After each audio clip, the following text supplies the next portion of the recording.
You picked up your phone this morning before you even got out of bed. You checked Instagram during lunch, even though nothing new happened since 5 minutes ago. And right now, some part of your brain is fighting the urge to open another tab. This isn't a coincidence. This isn't weakness. This is your brain, hijacked by one of the most sophisticated psychological systems ever built. And today, we're going to expose exactly how it works. Welcome to the Psychologic, the channel where we use neuroscience and psychology to explain why Americans think, feel, and behave the way they do. I'm Ashfaq, and in every video, we go deep into the science of the human mind. No fluff, no opinion pieces, just real research, explained clearly. Today's topic? Social media addiction. Specifically, why Americans are among the most affected people on the planet. What's actually happening inside your brain when you scroll, and what the science says you can do about it. Let's get into it. To understand social media addiction, you first need to understand one chemical: dopamine. Dopamine is a neurotransmitter, a chemical messenger in your brain. Most people think dopamine is about pleasure, but neuroscientists now know that's not quite right. Dr. Kent Berridge at the University of Michigan made a landmark discovery. Dopamine isn't about feeling good. It's about wanting. It's about anticipation. Think about that for a second. When you reach for your phone, the dopamine hits before you even see anything. It's the possibility of a reward that triggers the rush, not the reward itself. This is called the variable reward system, and it was first studied by psychologist B.F. Skinner in the 1950s with pigeons. Here's the experiment. Skinner put pigeons in a box with a lever. When a pigeon pressed the lever, sometimes food came out, but not every time. Random reward. Those pigeons became obsessed. They pressed the lever hundreds of times even when no food came. Because unpredictability is more addictive than certainty. Sound familiar? You scroll your feed. Sometimes there's something amazing, sometimes nothing, but that sometimes keeps you going. Instagram, TikTok, Twitter, they are all Skinner boxes. And the variable reward is the like, the viral video, the comment from a crush. And the scary part? This system bypasses your rational mind entirely. It operates in the limbic system, the oldest, most primitive part of your brain. The part that kept your ancestors alive by seeking food, water, and social connection. Social media has hacked survival instincts. Now, here's where it gets even more disturbing. The dopamine loop alone would be powerful, but social media companies didn't stop there. They built artificial intelligence specifically designed to learn your brain faster than you can learn yourself. Here's how it works. Every second you spend on a platform, data is collected. How long you paused on a video, what made you stop scrolling, what you watched twice, what made you angry, what made you laugh. The algorithm builds a psychological profile of you, more detailed than anything a therapist would know after years of sessions. Then it uses that profile to feed you exactly what keeps you watching. Former Google design ethicist Tristan Harris called this a race to the bottom of the brainstem. The algorithm doesn't care what's good for you. It cares what gets the most engagement. And research shows that content triggering anger, fear, and outrage gets 6 times more engagement than positive content. So your feed fills with things that make you upset, because upset keeps you scrolling. A 2017 internal Facebook study, which was later leaked, showed that the platform's algorithm was actually making users more anxious and polarized over time. Facebook knew. They kept the algorithm running anyway. This is not an accident. It's design. And your brain, which evolved over millions of years to pay attention to threats, cannot easily fight back against a system with billions of dollars and millions of lines of code dedicated to exploiting it. Now, why are Americans particularly vulnerable?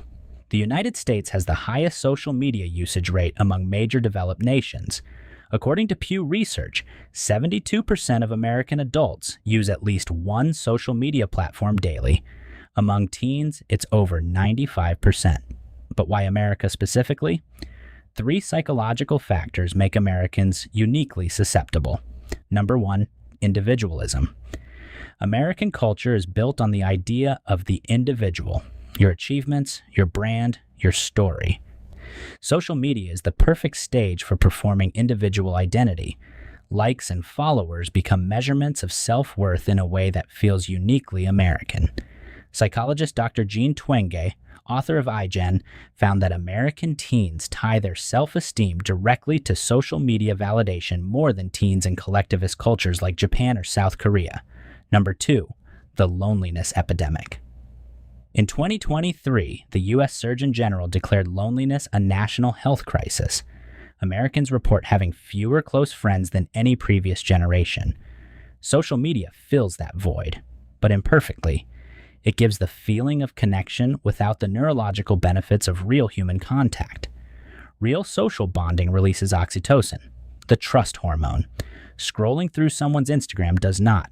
So you keep scrolling, chasing a connection that the platform was never actually built to give you. Number 3, hustle culture. America glorifies productivity and constant achievement. Social media feeds that.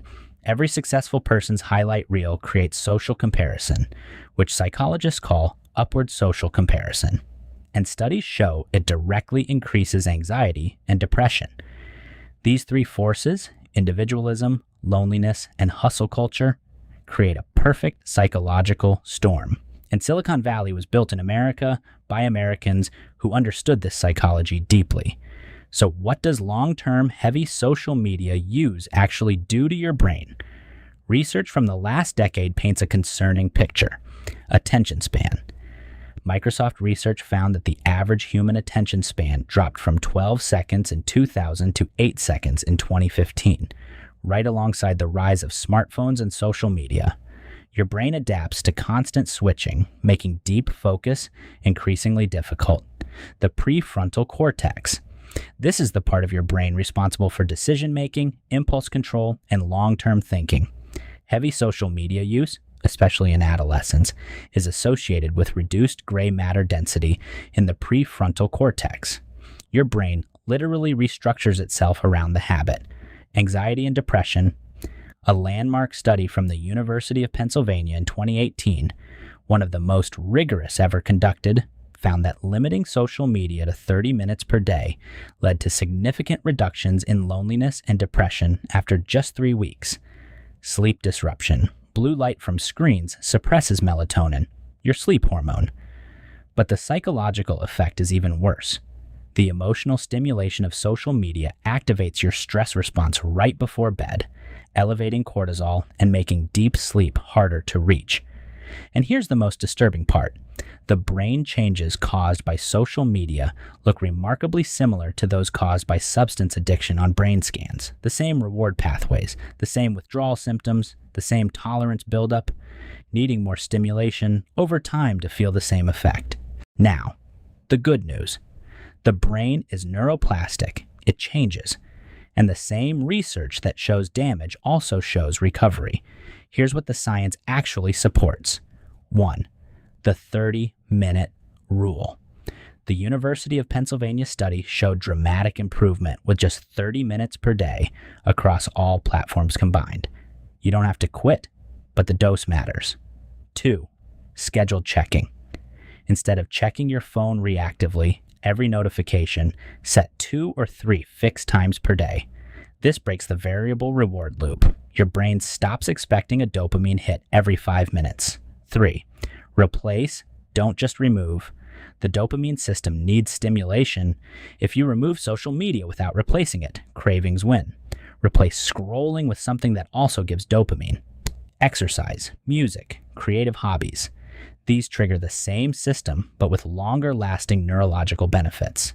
4. Real social contact. Remember oxytocin, the real connection hormone? One face-to-face conversation with a friend does more for your mental health than 2 hours of texting. This is not opinion, it's measurable in the brain. 5. Friction. Behavioral psychologist B.J. Fogg at Stanford showed that behavior changes when friction increases.